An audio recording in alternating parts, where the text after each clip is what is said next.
Well, good morning, everyone, and thank y'all for inviting us to make this short video for you. I'm JT Brown, one of the associate pastors at Blaine Memorial United Methodist Church. And I'm Will Malambry, one of the pastors at Blaine as well, and good to be with you today. So, believe it or not, Pastor Will and I, we were your age one time, not too long ago, and we actually have some proof of that this morning. So, I'm going to share some of that with you now. This is a picture of me. This was a vacation I took down to the beach my senior year of high school. It was funny looking through my old Facebook pictures. This was one of the very few options I had where I didn't look completely ridiculous. So it's interesting how that works out when you're looking back at these pictures one day. Remember that. Definitely. It took me a while to find one I'd be willing to share as well. What you're seeing is actually a church lock-in, and some of my friends from those days, I'm thinking back, it's not been as recent as JT's when my picture was taken. I was probably about 15, 16 years old, and I look around that picture and I see a guy who was in my wedding and who I talk with fairly regularly. I can name three of the other people in the picture, and the rest I can't even name anymore. But what mattered then was that they were around for that fun night and were the friends I needed at that point. And there are other friends now that I could show you pictures of. So throughout time, we might have different friends who are the names we can call, but they're the people we need along the way. It's fun to look back at those old pictures and remember the times we had in high school and during our years growing up. It's a really special time of life you guys are at right now. We hope you guys are making the most of it. But when I think about high school, there are a few things I remember feeling and struggling with, or worrying about things like whether or not I would ever get married, whether or not I would ever have a job, how long it would take me to, build up security in life so that could do what I wanted to do and have more autonomy. And I always thought, my parents can't understand this struggle. They can't understand the pressure that I feel, the worry that I have about all the things that could go wrong between here and there. And I wish I had spent more time talking to people about that kind of thing and even taking that sort of thing to, a pastor or my church family. So, 10 years later, I'm still thinking about those questions, and I'm just interested to see how Pastor Will might respond to a question like that if I was 15 years old and bringing that to you today, And I said, Will, I'm worried because I have so much that has to go right for me to be where I want to be in 10 years. And that's really difficult for me. How can I ensure that I get there, and how can I make the most of this time in between now and then? Thanks, JT. As it turns out, I actually knew JT when he was 15, and I didn't know he was asking those questions or wondering those things. But if he had come to me then, or if one of you came to me now in that kind of period of life, I would probably say about the same thing, which is, parents don't want to think that their children are carrying those kind of stresses even when they are. And so parents, I think, I'm guilty. I think I did it to my own children just last night. We want to sort of show them the world. And I was telling our children, showing them a video of Zoe, a ministry in Africa, and look how much more fortunate you are. And they got that. They understood the difference in how our lifestyle is versus that one. But they also, I think, as I might have thought at that age, and maybe you would have, they've got their own struggles too. There are different types of struggles in life, and material struggles are one thing, but concern about having the opportunities that we want for our lives is another. I would hope to be, now we look back 10 years later and JT is engaged to be married. He has a job. I hope he feels like he's on the path that he would have designed if he could have 10 years ago. What I think is true at any age, 15, 25, 46, wherever you are in life, is that each day matters, but maybe not as much as we think they matter. And each year matters, but maybe they don't matter. They don't matter as much as we give them credit for.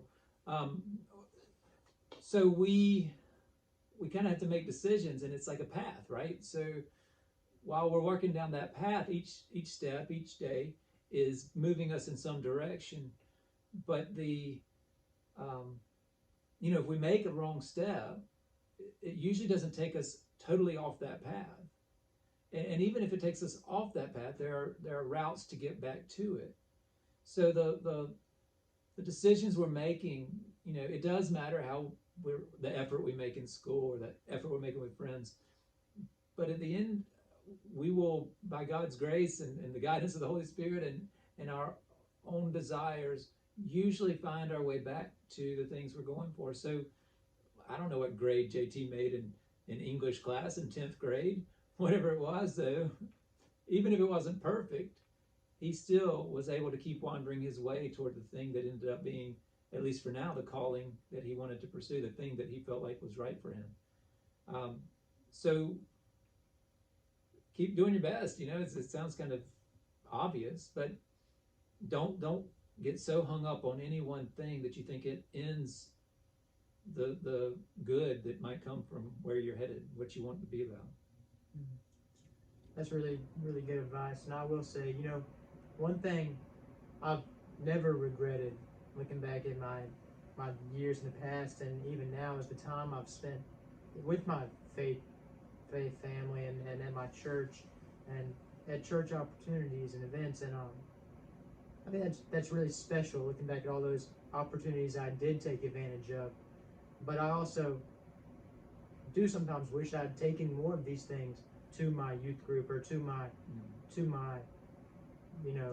pastor or my parents even, or the people in my faith community that I really trusted. And it can be difficult to trust people in that way and to bring real struggles and real issues to people even that you really, really care about at church. I was very grateful that I knew Pastor Will growing up, and we did have a lot of those good conversations, but I often regret more the things I didn't ask and the questions I didn't ask, and I rarely ever regret the questions I did ask or the times I did put myself out there.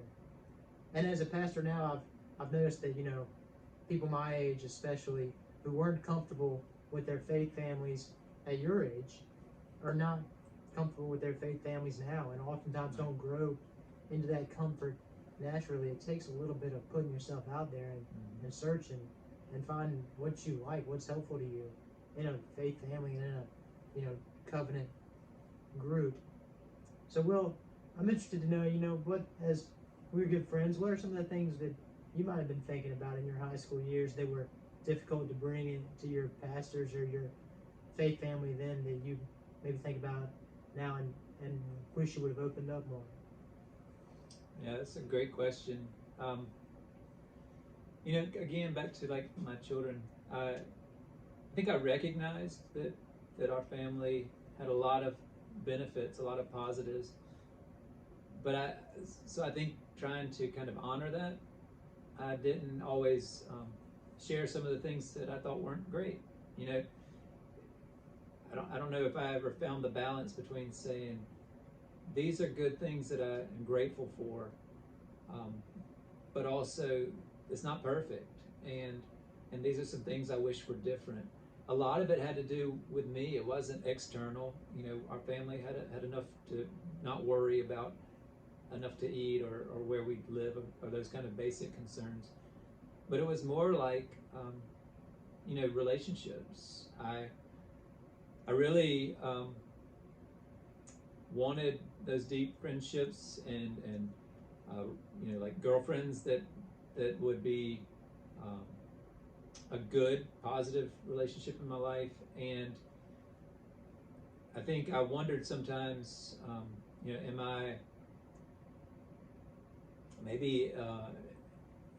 I worthy of that kind of thing? And it's not something I would have easily told anybody, because I know the response I'd get was, "Of course you are," and they'd say something about you're fearfully and wonderfully made, or that you've got a lot to offer. I knew people would say that to me, right? But I didn't know if anybody would just hear me say, sometimes I'm lonely, even with all these people around me, even all these people who I would call friends, even with these dates I'm going on, I still am lonely. And back to your maybe original question, will it ever work out for me to have that lifelong relationship that I want to have? Or, will I have those lasting matters that are important to me? Um, I don't know that I had the willingness to open up to people about that. Yeah, well, I think you made a really good point too about how sometimes we know what the answers are. You know, we know someone's going to say, "Oh, it'll work itself out," or "Oh, you're worthy," and these things just fall into place. God has a plan, and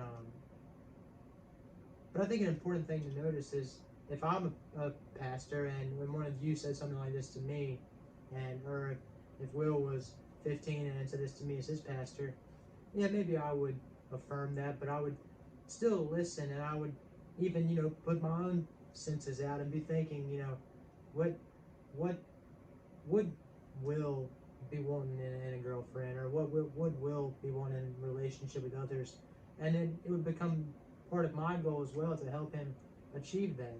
Now, knowing Will, you know, 10 years later, I know that worked out really well with Miss Sally, but I would also take some of that burden that he was feeling, even if there's not always a perfect answer that a pastor has.